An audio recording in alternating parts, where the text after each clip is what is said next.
Pria ini melempar batu. Setelah melemparkannya ke langit, dia melompat. Sekali melompat sekitar 100.000 mil. Apakah dia versi barat dari Raja Monyet? Jelas bukan, ini adalah Mars. Pria ini datang untuk duduk. Ternyata ini adalah tumpukan telur yang diawetkan. Tanpa diduga ini adalah rumah goblin. Belum menyelidiki lebih lanjut, ia dikelilingi oleh goblin dewasa. Dan terus menembaknya. Keponakan saya tidak akan main game ini lagi. Saya juga berharap mereka tidak menyakiti Laohu. Hanya dia baru saja tiba di Mars. Dia tidak tahu di mana dia tinggal dan bagaimana aturan setempat. Laohu mencoba untuk menyerang. Hasilnya, goblin yang pertama menyerangnya. Seperti ini mereka membawa Laohu ke kolam air. Kemudian memberinya minum cairan aneh. Perlahan, Laohu sadar. Dan tiba-tiba dia bisa mengerti bahasa goblin. Teman baik, bahasa ini sangat mudah dimengerti. Laohu memberikan kita 2 pelajaran bahasa. Pada malam hari, dia mencoba untuk kabur. Tapi bagaimana bisa dengan mudah? Penjaganya adalah anjing yang gesit. Tapi Laohu bisa lompat tinggi dan cepat.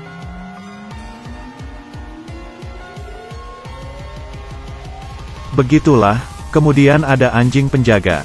Dia tidak berhasil kabur. Bahkan mungkin dia akan dipukuli oleh goblin. Keesokan harinya, mereka memutuskan persidangan untuk Laohu. Siapa yang tidak berkata jujur pada bumi? Ternyata mengikuti adat istiadat itu penting. Tetapi saat persidangan akan berakhir, tiba-tiba muncul kapal perang. Membuat mereka lari ketakutan. Kemudian kepala desa memberitahu Laohu, 3 kekuatan besar di Mars. Sisi merah setiap hari berjuang untuk menguasai seluruh Mars. Goblin hanya bisa mendapat makanan di sisi lain. Tunggu sebentar, bukankah kalian hanya ingin menguasai Laohu? Mengapa Anda menjadi narator? Lihatlah, sisi biru dan merah selalu menyerang. Kapal tim biru kandas karena tim merah. Prajurit tim biru melompat keluar. Siapa yang akan mengontrol pesawat? Bisakah pertempuran ini dimenangkan? Laohu melihat dari teropongnya. Ada seorang wanita tergantung. Dia dengan cepat melompat menyelamatkannya. Kedua orang itu melawan tim merah. Mereka seperti hewan. Tentara merah dengan mudah menyerang. Gadis ini bukan hanya cantik tapi juga kuat. Laohu memutuskan untuk berpura-pura berada di depannya. Lalu dia melompat ke kapal sisi merah, dan mengendalikan meriam dan menembaknya. Menyelamatkan perahu tim biru yang terjebak. Kemudian mereka memusatkan perhatian pada Laohu. Kehilangan semua orang di bumi. Di bawah para goblin sudah menunggu dan menembakinya. Meskipun tidak bisa mengalahkan meriam. Tapi pesawat kehilangan kestabilan. Akhirnya pesawat hancur ke bawah. Dengan cara ini, Laohu menjadi seorang pahlawan. Merangkul dengan indah. Tetapi dia ingin kembali ke tempatnya. Jadi Laohu menemaninya untuk pulang ke rumah. Ketika mereka datang ke sebuah kuil, seperti pohon besar di langit. Laohu menarik wanita itu. Setelah beberapa saat, mereka diserang oleh goblin. Dia memutuskan untuk membiarkan wanita itu pergi dahulu. Kemudian dia sendiri melawan goblin. Dia hanya sendirian. Dia memegang pisau ganda seperti dewa perang. Tapi musuh sangat banyak.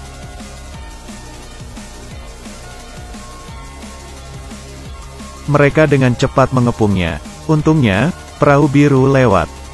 Kemudian wanita itu berkumpul dengan tim biru. Tapi tidak disangka dia sudah harus menikah. Dia diputuskan untuk menikah dengan tim merah. Menghentikan perang dengan menikah. Dan semua pasti akan berhenti menyerang. Tapi wanita ini tidak mau menuruti. Ya ampun, Laohu hatinya sakit. Ternyata wanita ini adalah seorang putri raja.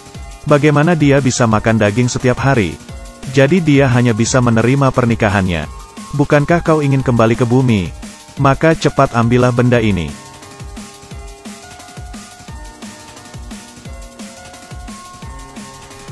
Tapi Laohu tidak ingin pulang seperti ini.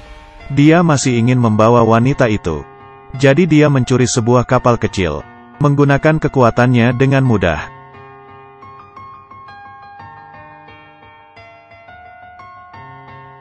Dia tiba sejauh 205 km. Lao Hu kembali ke tempat Goblin untuk meminta bantuan. Tapi mereka memasukkannya ke ruang bawah tanah. Mengapa seperti ini?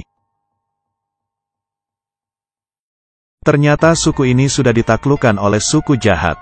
Dan sekarang rajanya sudah berubah. Hanya tinggal suku yang jahat. Temannya mengatakan ini adalah jalan terbaik. Tidak ada cara lain, mereka harus menghadapinya. Kemudian sebuah monster putih keluar. Melemparkan keduanya. Tapi dia belum berhasil melukai Lao Hu.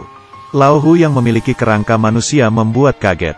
Dia mempermainkan kera putih besar itu. Dia menjadi sangat marah. Beberapa goblin dimasukkan ke lapangan. Dengan cepat dia meraihnya. Kemudian Lao Hu menjebaknya dengan rantai besi. Dan mulai membantunya memindahkan batu. Kemudian Lao Hu mengayunkan batu di udara. Setelah pertempuran itu, penonton merasa kagum dengan Lao Hu. Goblin meneriakkan namanya, bos yang jahat tidak bisa duduk diam. Dia kemudian masuk ke pertandingan untuk melawan Lao Hu. Mereka saling berkelahi. Seperti ini, dia kemudian menjadi pemimpin baru. Dia kemudian menyuruh semua goblin menyerang tempat tentara merah. Kemudian Lao Hu dengan kapalnya datang ke tempat pernikahan wanita itu. Pemimpin tim merah yang melihat ini. Terus terang semua orang sebenarnya tidak ingin terlibat dalam politik. Bahkan goblin ikut ke medan perang. Sekarang semua sudah berubah.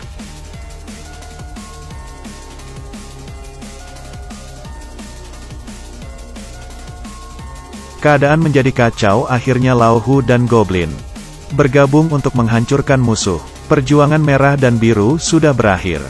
Sekarang wanita ini dan Lao Hu bisa bersama. Melihat kehidupan di sini, siapa yang masih ingin pulang ke bumi? Membuang alat teleportasinya. Tapi siapa yang tahu dia baru saja kehilangan tangannya. Dia diserang oleh penjahat, dan kemudian dibuang ke bumi. Ini sangat membuat depresi dan mental jatuh. Lao Hu harus menghabiskan sisa hidupnya seperti ini. Dia memiliki banyak emas di dalam gua. Kemudian seseorang membantu Lao Hu membuat insiden palsu. Untuk menjebak para penjahat. Dan kemudian berhasil mengalahkannya. Lao Hu kemudian menggunakan alat yang dipakai penjahat itu. Pergi ke Mars untuk bertemu wanita itu. Saya ingin tahu apakah orang kaya di bumi tidak ingin seperti ini. Cerita ini berakhir di sini. Film yang berjudul John Carter. Ini adalah film dengan gambaran dunia yang luas. Efek dan pengaturan khusus yang luar biasa sebanding dengan pemainnya. Terima kasih sudah menonton. Sampai jumpa lagi.